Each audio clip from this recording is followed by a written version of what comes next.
കാണൂ പരസ്യരഹിതമായ ഏറ്റവും പുതിയ എപ്പിസോഡുകൾ. നീ എന്നെ കളിയാക്കൊന്നും വേണ്ട, ഞാൻ പറഞ്ഞത് തന്നെയാ സത്യം. നീ നിന്റെ കാര്യം നോക്കി പോ ആതിരെ. ആദ്യേട്ടനെ കാണാത്തന്റെ വെപ്രാളത്തിലല്ലേ നീ?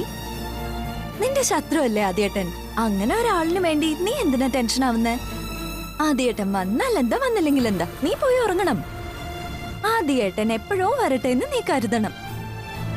ഞാൻ ആദ്യം നോക്കി നിൽക്കുകയാണെന്ന് നിന്നോട് ഞാൻ പറഞ്ഞോ? നിന്നോട് ഞാൻ പറഞ്ഞോന്ന് ഇല്ലല്ലോ. അപ്പൊ നീ എഴുതാപ്പുറം വായിക്കല്ലേ. നീ ഇങ്ങനെ പറഞ്ഞു ഒഴിഞ്ഞു മാറൊന്നും വേണ്ട. നീ ആദ്യേട്ടനെ കാത്ത് തന്നെയാ നിൽക്കുന്നെ. ഞാനത് ചോദിച്ചപ്പോ നിനക്ക് വലിയ മാനക്കേടായല്ലേ? ആതിരെ, നീ നിന്റെ കാര്യം നോക്ക്, അതാ നിനക്ക് നല്ലത്. എന്റെ കാര്യങ്ങളിൽ നീ വെറുതെ ഇടപെടാൻ വരരുത്. ഏയ്, എന്തിനാ തുളസി നീ ഇങ്ങനെ അഭിനയിക്കുന്നെ? ആദ്യേട്ടനെ കാണുമ്പോ ഒരു ഭാവം, അല്ലാത്തപ്പോ മറ്റൊരു ഭാവം. നിന്നോട് ഞാൻ പറഞ്ഞു എന്റെ കാര്യങ്ങളിൽ ഇടപെടരുതെന്ന്. അവൾ എന്റെ വിശേഷം തിരക്കാൻ വന്നിരിക്കുന്നു. ആദ്യം എന്റെ ആരാ? ഞാൻ എന്തിനവനെ കാത്തു നിൽക്കണം?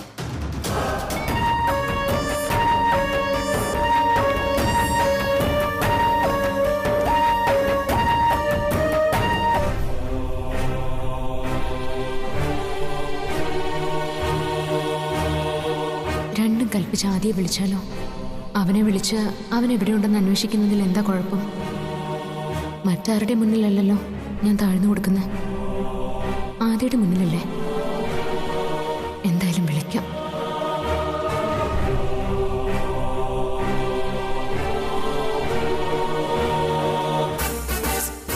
അല്ലെങ്കിൽ വേണ്ട, അവനെ വിളിക്കണ്ട. എന്നോട് വിശ്വാസവഞ്ചന കാണിച്ചതല്ലേ അവൻ. അവനോട് ഞാനെന്തിനു ക്ഷമിക്കുന്നേ? ഇന്ന് ഞാൻ വിളിച്ചാ അത് എന്നോടുള്ള പിണക്കം മാറാൻ അവന് സൗകര്യമാവും.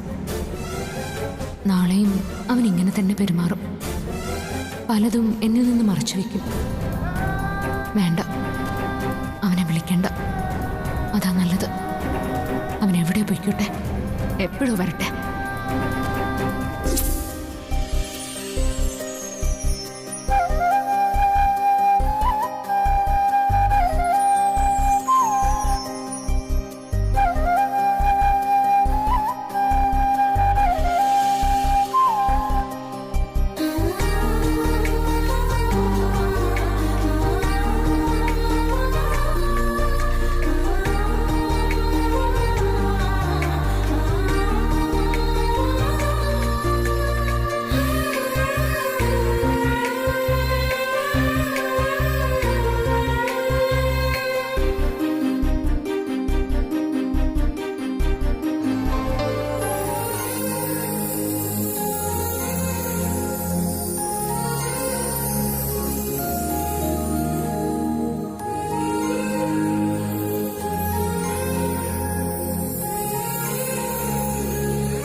സത്യം പറയാലോ, തുളസിമോളുടെ സ്വഭാവം എനിക്കിപ്പോ തീരെ ഇഷ്ടപ്പെടുന്നില്ല.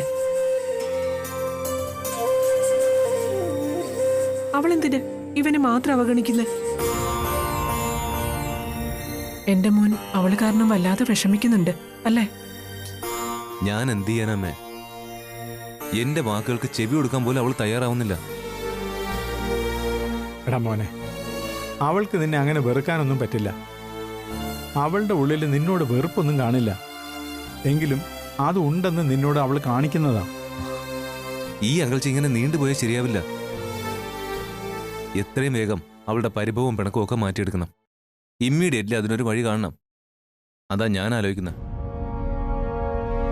അവളെ നേർവഴിക്ക് കൊണ്ടുവരാനൊരു വഴിയുണ്ട് മോനെ. അവൾ നിന്നെ അവഗണിക്കുന്ന പോലെ നീ അവളെയും അവഗണിക്കണം. അങ്ങനെ നീ അവളെ അവഗണിച്ച അവൾക്കത് സഹിക്കാനാവില്ല.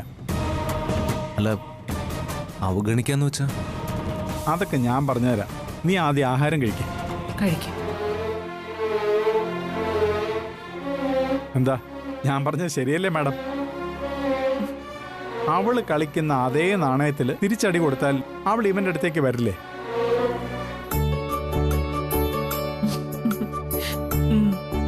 കണ്ടല്ലോ, ഈ പ്ലാൻ അമ്മ അപ്രൂവ് ചെയ്തിട്ടുണ്ട്.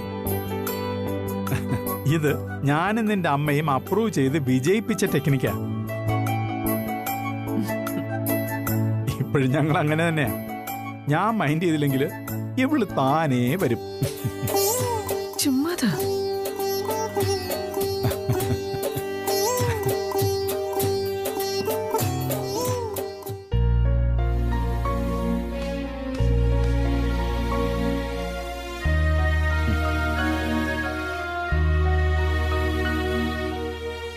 പ്രസാദിന് ഈ മുറി പോരെ? ഇഷ്ടപ്പെട്ടോ? ഇഷ്ടപ്പെട്ടു. പണ്ട് ഞാൻ വന്നപ്പോഴും ഈ മുറി തന്നെ ആയിരുന്നല്ലോ സ്റ്റേ. അന്ന് പ്രസാദ് ഈ മുറി തെരഞ്ഞു പിടിച്ചെടുക്കായിരുന്നു. അതെ, അതുകൊണ്ടാ ഇന്നും ഇത് പ്രസാദിന് വേണ്ടി അറേഞ്ച് ചെയ്തത്. ഇവിടെയുള്ളതില് ഏറ്റവും നല്ല മുറി ഇതാ. ഈ മുറിയിൽ ശരിക്കും AC ആവശ്യം പോലും ഇല്ല. യെസ്, അതെനിക്കറിയാം. എന്നാ പ്രസാദ് കിടന്നോളൂ, രാവിലെ വിളിക്കാം. Yes, good night. Good night.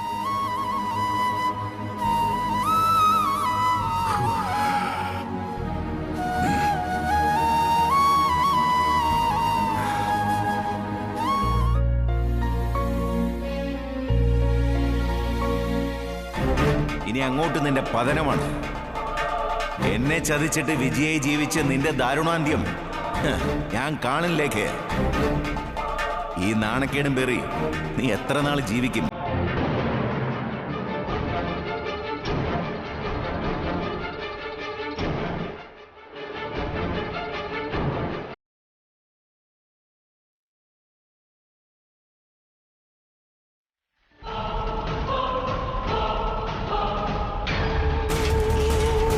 ചതിയനാ നിങ്ങള്. പ്രായം ഇത്ര ആയില്ലേ? മോൻ തല മുതിർന്നു. എന്നിട്ട് നിങ്ങൾക്ക് എന്നെ കൂടാതെ മറ്റൊരുത്തിയായിട്ട് ബന്ധം വേണോ അല്ലേ? തീർത്തു തരാം.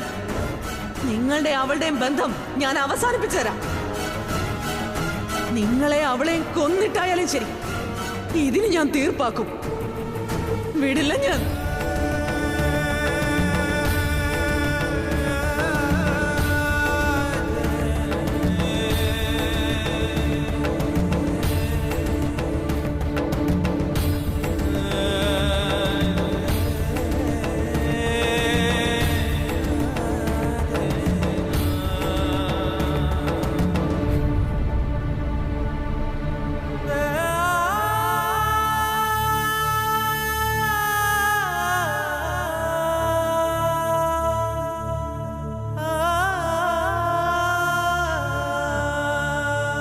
ലേഖ ഉറങ്ങിയില്ലേ?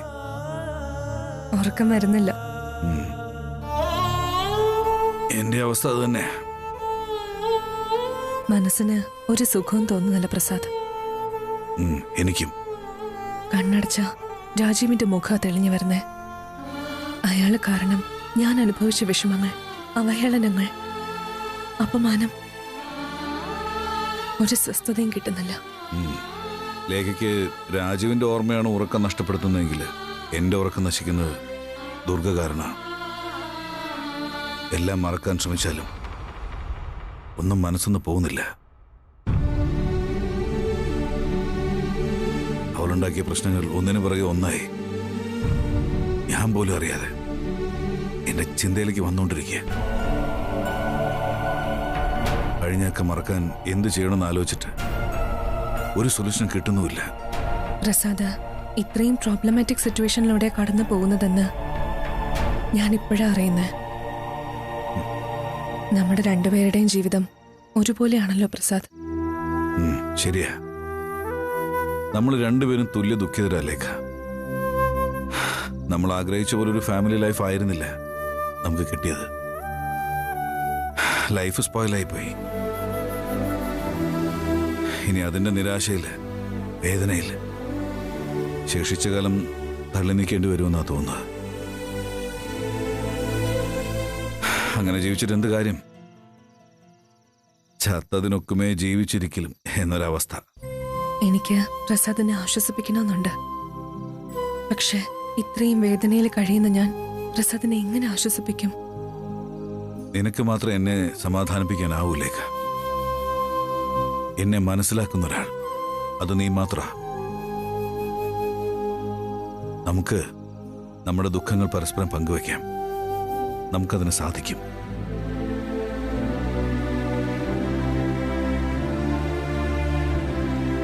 നേരം പാതിരായല്ലോ. ഇത്ര നേരമായിട്ട് അവൻ എവിടെ പോയിരിക്കുക? അച്ഛനെ കാണാൻ വല്ലോ ആവോ? അവൻ എന്തെങ്കിലും കഴിച്ചിട്ടുണ്ടാവോ?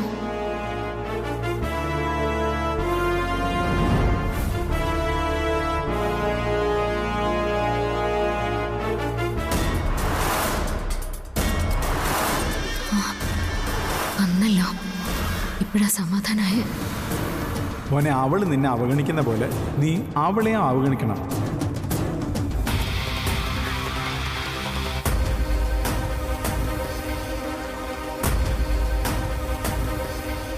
എനിക്ക് കുടിക്കാൻ കുറച്ച് വെള്ളം എടുക്ക്.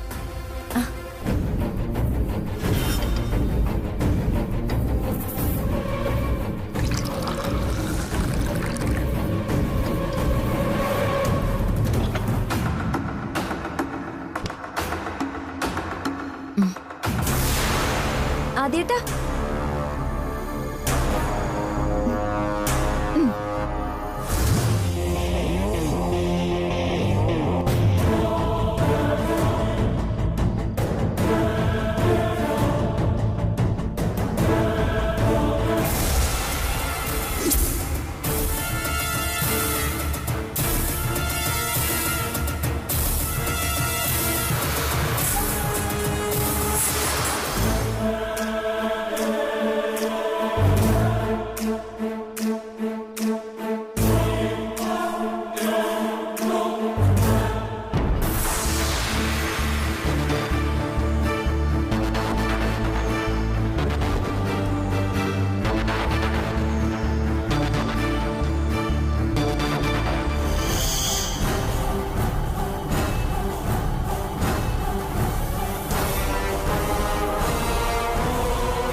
മോളെ,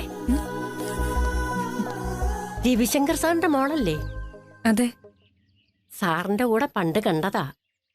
മോളുടെ കല്യാണത്തിന് വിളിച്ചിരുന്നു. ഓ, അതങ്ങ് പട്ടണത്തിൽ വെച്ചായിരുന്നില്ലേ, അതുകൊണ്ട് വരാൻ പറ്റിയില്ല. ഇതാണോ ഭർത്താവ്? അതെ. നല്ല ചേർച്ചയുണ്ട് കേട്ടോ. എന്നാ പിന്നെ ഞാൻ പോട്ടെ.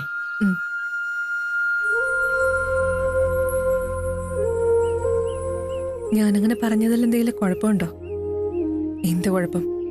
ആ സ്ത്രീക്ക് പ്രസാദ് ആരാണെന്നൊന്നും അറിയില്ലല്ലോ. Come on, let's go.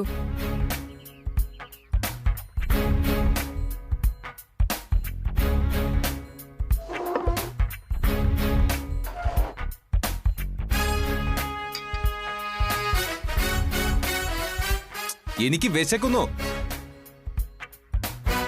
ഇവിടെ എനിക്ക് ബ്രേക്ക്ഫാസ്റ്റ് വിളമ്പാൻ ആരുമില്ലേ? ചോദിച്ചത് കേട്ടില്ലേ? ആരും ഇല്ലേന്ന്. അവന് ഞാൻ ബ്രേക്ക്ഫാസ്റ്റ് എടുത്ത് കൊടുക്കണോ?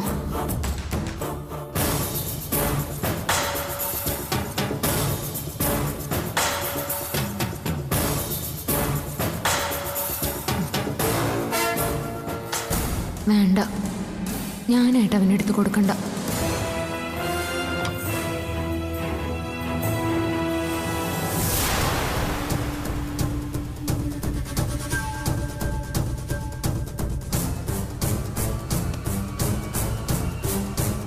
ഇതാർക്കാ? എടി, ചോദിച്ച കേട്ടില്ലേ? ഇതാർക്കാന്ന്? നീ മാറി നിക്ക്. നീ ഇതിന് മറുപടി പറഞ്ഞിട്ട് പോയാ മതി. തുളസി, വെറുതെ പ്രശ്നം ഉണ്ടാക്കാതെ മാറാൻ. ഞാൻ മാറില്ല. പറ, ഇത് നീ ആർക്ക് കൊണ്ടുപോവാ? ആദ്യേട്ടന്. എന്തേ ആദ്യേട്ടനെ അവിടെ ബ്രേക്ക്ഫാസ്റ്റ് കഴിക്കാൻ വന്നിരിക്കുക. ഞാനിത് കൊടുക്കട്ടെ. ആദിക്ക് ആഹാരം കൊടുക്കാൻ ഞാനുണ്ട്, ഞാൻ കൊടുത്തോളാം. കേട്ടോ? നിനക്ക് ഞാൻ കാണിച്ചരടി.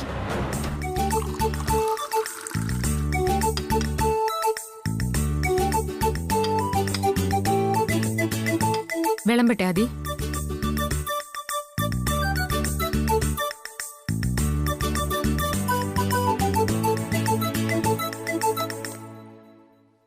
എത്ര നാളായി ഞാൻ നിനക്കിങ്ങനെ വിളമ്പി തന്നിട്ട്?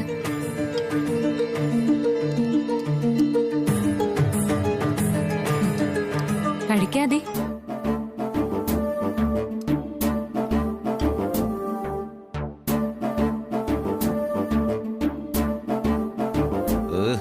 വായിൽ വെച്ച് കഴിക്കാൻ കൊള്ളില്ല.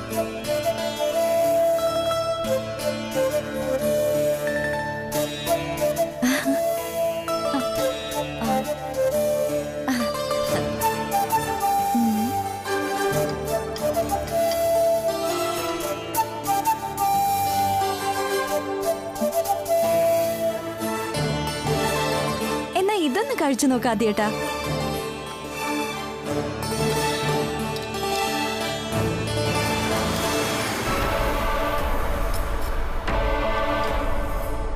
കഴിച്ചു നോക്കാദ്യേട്ടാ.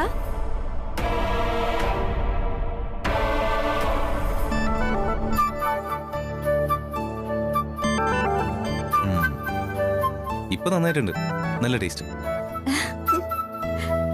ഇത് തന്നെയല്ലേ ഞാനും വിളമ്പിയത്. അപ്പൊ ഇത് കൊള്ളില്ല. ഇപ്പൊ നല്ല സ്വാദുണ്ട് അല്ലേ? നീയല്ലേ വിളമ്പിയത്? നിന്റെ കൈ കൊണ്ട് വിളമ്പിയ അമൃതം വിഷം തന്നെയാ. ഓഹോ, ഞാൻ വിളമ്പുന്നത് വിഷമാണല്ലേ? എന്നാ ഞാൻ വിളമ്പി തരുന്നില്ല. പാവല്ലേ, എനക്ക് വേണ്ടല്ലോ എന്ന് കരുതി വന്നപ്പോ വലിയ അഹങ്കാരം കാണിക്കുന്നോ?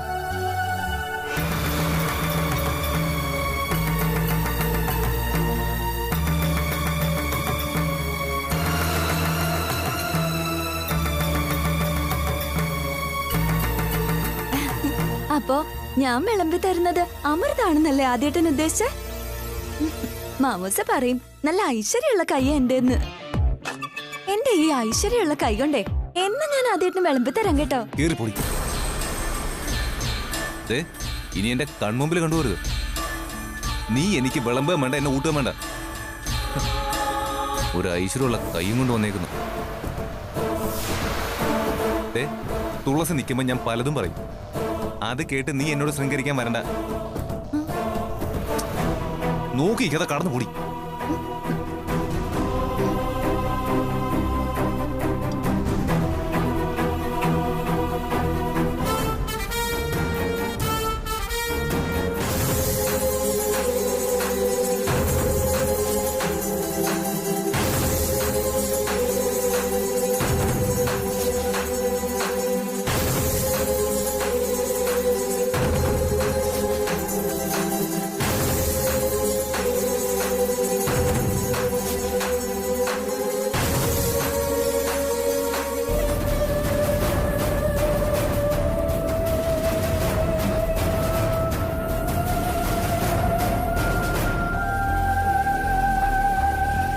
ചേട്ടാ എന്തായി?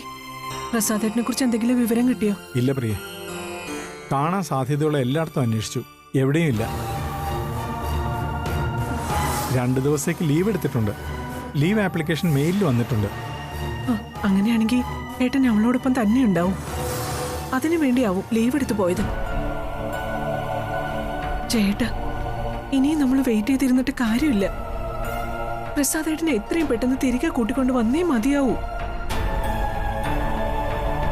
ഇപ്പോഴെങ്കിലും വേണ്ടത് ചെയ്തില്ലെങ്കിൽ ഒരിക്കലും കൂട്ടിച്ചേർക്കാനാവാത്ത വിധം ഏട്ടനും ദുർഗേച്ചിയും തമ്മിലുള്ള ഫാമിലി ലൈഫ് തകർന്നു പോവും.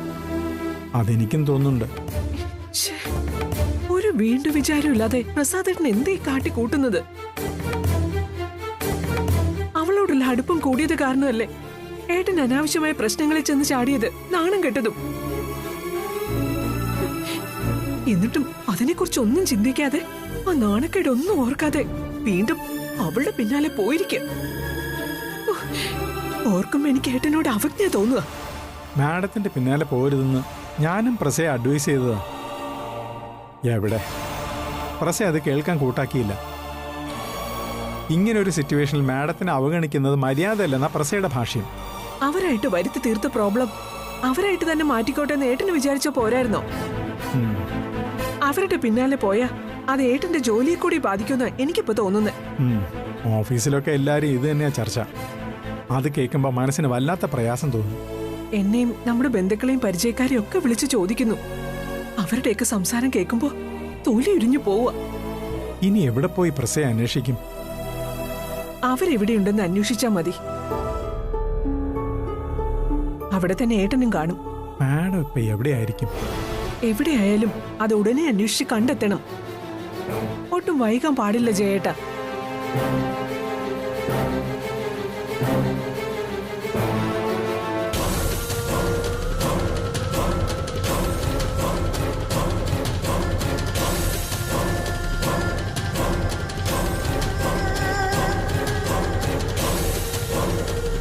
എന്താ രണ്ടുപേർക്കൊന്നും പറയാനില്ല അല്ലേ? എന്നോടെന്തോ ഗൗരവമായിട്ട് പറയാനുണ്ടെന്ന് പറഞ്ഞിട്ട്? അത് ചേച്ചി, ഞങ്ങൾക്ക് പറയാനുള്ളത് ചേച്ചിയും പ്രസാദേട്ടനും. അയാളെ ന്യായീകരിക്കാനാവും ഉദ്ദേശം. അതൊന്നും എനിക്ക് കേൾക്കണ്ട.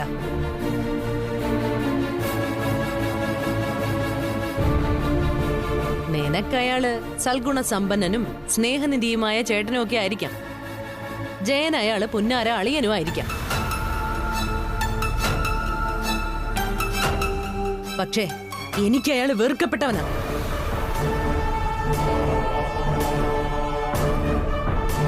സ്നേഹം നടിച്ച് എന്നോട് വിശ്വാസവഞ്ചന കാണിച്ച ചതിയനാ നിന്റെ ആങ്ങള. അയാളെ കുറിച്ച് നിങ്ങൾ ഇനി എന്തൊക്കെ പറഞ്ഞ് ന്യായീകരിച്ചാലും എന്റെ മനസ്സിൽ എനിക്ക് അയാളോട് തോന്നിയ വെറുപ്പ് ഒരിക്കലും മാറില്ല.